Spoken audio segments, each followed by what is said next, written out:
60 years ago, our people proclaimed our country's independence. With that, we affirmed that our natural right as a people to be masters of our own fate and destiny. But how did we end up as Kenya?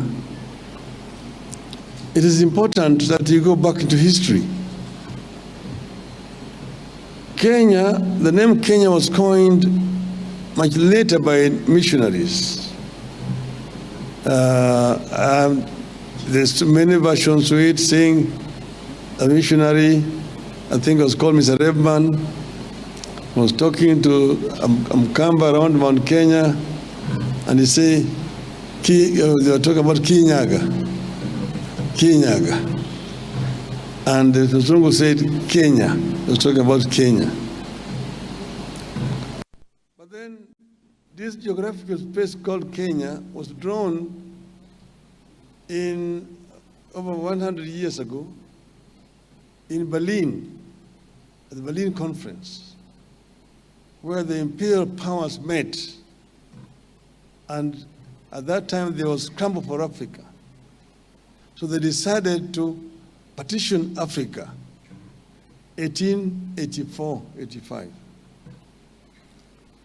So Africa was then parceled out to various colonial interests, imperial powers, Portuguese, Spaniards, the British, the French, the Italians, and the Belgians. Spain got a small portion of it.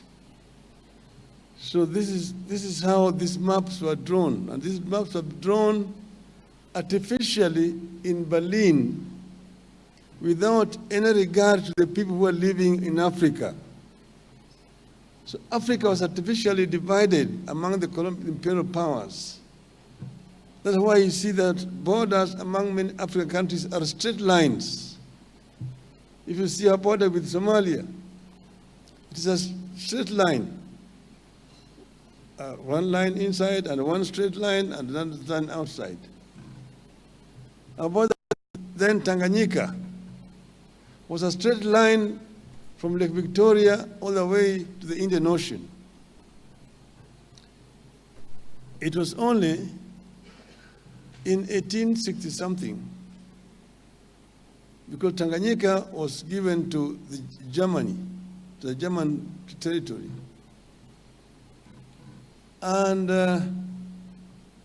on the German Emperor's 50th birthday, it was called Otto von Bismarck, Queen Victoria, who was the head of the British Empire,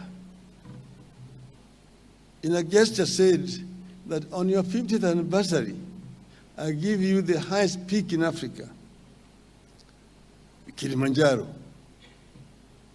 And that is how, you see, Kilimanjaro was originally in Kenya. But then you see the map between Kenya and Tanganyika, now Tanzania, a straight line from Lake Victoria to Kilimanjaro, then it comes into Kenya, takes Kilimanjaro to Tanganyika, then again a straight line to the Indian Ocean. That is how it was done, it's arbitrarily. Then, but formal colonization, actually, of Kenya took place in 1904. But when the British first came here, they started building a railway line.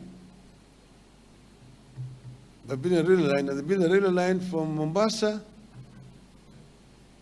It was called Kenya-Uganda Railway. It was built from Mombasa up to Kisumu. You ask yourself, if it was Kenya-Uganda Railway, how did it end up in Kisumu? The reason is, at that time, Kisumu was part of Uganda. Uganda's boundary came all the way up to Naivasha. From Naivasha up to Lake Turkana, the west of that was Uganda. That's why it was called Kenya-Uganda Railway.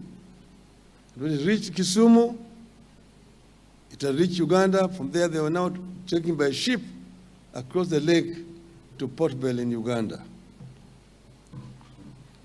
Then, but then this Kenya was called actually just a territory.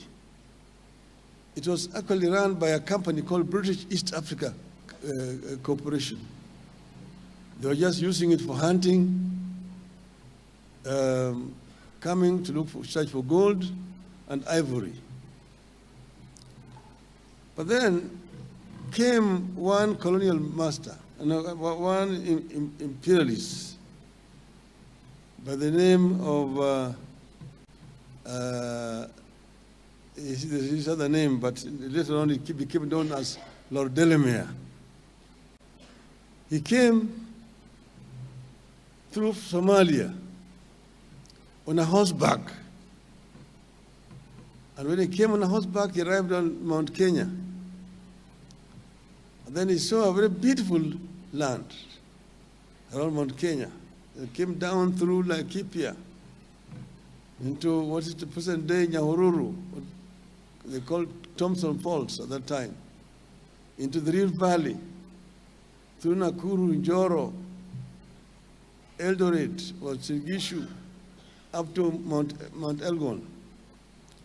So he saw a very beautiful land. So when he came back to Nairobi, he went and met the governor.